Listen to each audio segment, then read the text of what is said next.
listen. You hear that? That's it, nothing. Just electrical boxes humming. The sound of students on spring break. Except next week, it'll still be like this. And this is my classroom. Empty because of the COVID-19 pandemic. I meet them here with the fist bump. That's how Chad Darnell greets his students when they are here. So we're missing out on that. I'm missing out on that. Chad teaches media arts at Marshall County High School.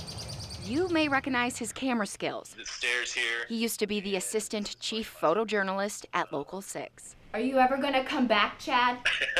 See that wall of awards? Most of them are his.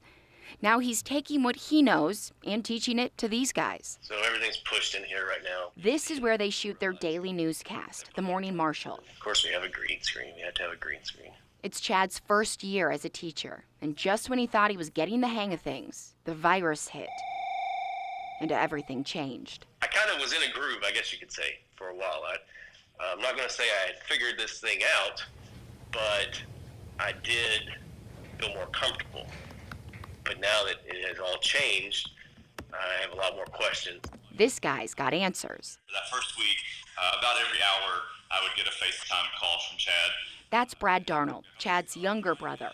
He's been a teacher for 16 years and has done these non-traditional instruction days in the past, but never for this long. It's been crazy. Obviously, as teachers, what we thrive on is being in the classroom with those kids. So it's just different in some sense, but the kids are resilient, teachers are resourceful, and we're gonna make this work. With the students now working from home, Chad's having to get creative. Hey everybody, this is the Morning Marshall NTI edition. The students are still picking the stories, writing the scripts, and making the graphics. Hey guys. They're just not in the classroom. Yes, it's more difficult than what it would be here, and there's some things that we can't teach. But they're also learning some things that we couldn't teach if they were here. So I think it's a good trade-off. So for now, his classroom will remain quiet. Like I got 1 day left on it. I've got 2 days of antibiotics left. His kitchen looks more like a pharmacy. Hopefully that'll be it. That's Anthony Powell. He's at home right now in quarantine with his wife and 2 kids. It's pretty quiet. Everybody scatters when the camera comes out. That's my buddy there. He's been with me through the whole thing. It all started a little more than a week ago. We went out and played golf. I didn't really feel right. Didn't have any symptoms. Just kind of felt tired. And time I got home that night, I started coughing and kind of had a scratchy throat. Thought maybe it was allergies. But he woke up the next morning with a fever, and his cough, it had gotten worse. By that time, I'd started coughing so bad that I thought I was going to pass out, and I'd cough till I could see stars. He eventually called the doctor, who told him to go to the hospital. Test results came back a few days later, positive for COVID-19. It was pretty scary how fast it hit and how bad it got that quick. When you were starting to feel this way, were you scared that it could be COVID-19? Yes, I was. Anthony tells me he was sick for 5 days with a severe headache, body aches, muscle spasms, and his energy, it was gone. After I found out I had it, then you go through the guilt because you go through that stage where you don't have any symptoms. And then you're around your family or work, because I had to keep working, and you don't know who you infected or who they've infected or anything. I mean, it's the not knowing, I guess, is what makes it so scary. It's kind of like my daughter. She hadn't even had a sniffle. My wife's had it. My son's had it. Is this surreal? I mean, a few months ago, we were just hearing about this in China, and then all of a sudden it's in the United States, and now it's in your home. I know it is surreal. It's funny how the world can change, how the U.S. has changed in a matter of weeks. You think it can't happen here, but here it is. It's in our face every day now, and it's not going to go away. At least not without a fight. If you don't have to go out, don't. Stay home. Wash your hands. Wear your mask, gloves, One of my earliest memories of childhood, they told me I had to eat this little pink sugar cube. The 1950s polio vaccine. Polio was my childhood's COVID. It had never crossed my mind that somebody had to do what we were being asked to do now, and that's help them build a vaccine. 30,000 people, 2 shots each. Half the group, a placebo. The other, Moderna's COVID-19 vaccine. I still don't know if I had the vaccine or the placebo. My sense is, in my case, I got the vaccine, but I may be surprised. I don't know. Placebo is a powerful effect. He asked me to hide his identity. As a participant in the study, he's actually not supposed to be talking about it on TV.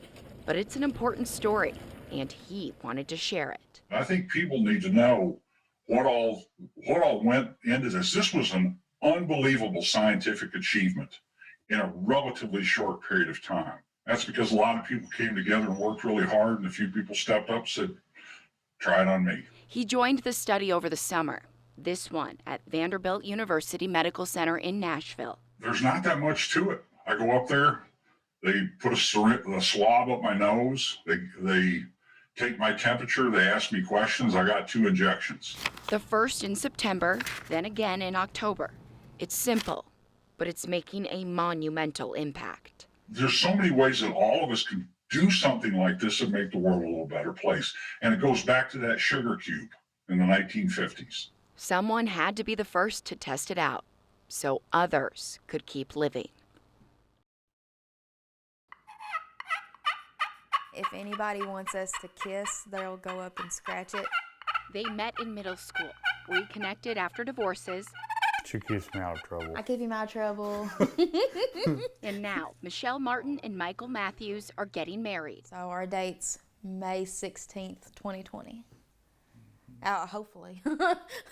Hopefully. The cookies will go down here. They started planning about a year ago. And then this one. Invitations are out, vendors are booked, and she's said yes to the dress. We've planned so long and we've already shucked out so much money. Now, because of COVID-19 concerns, there might not be a wedding. It's very real. It's very real. I don't want to cancel. I really don't. But we understand everybody's health and everybody's safety. We understand that 100%. Health, safety, and finances. My sister lives in Florida.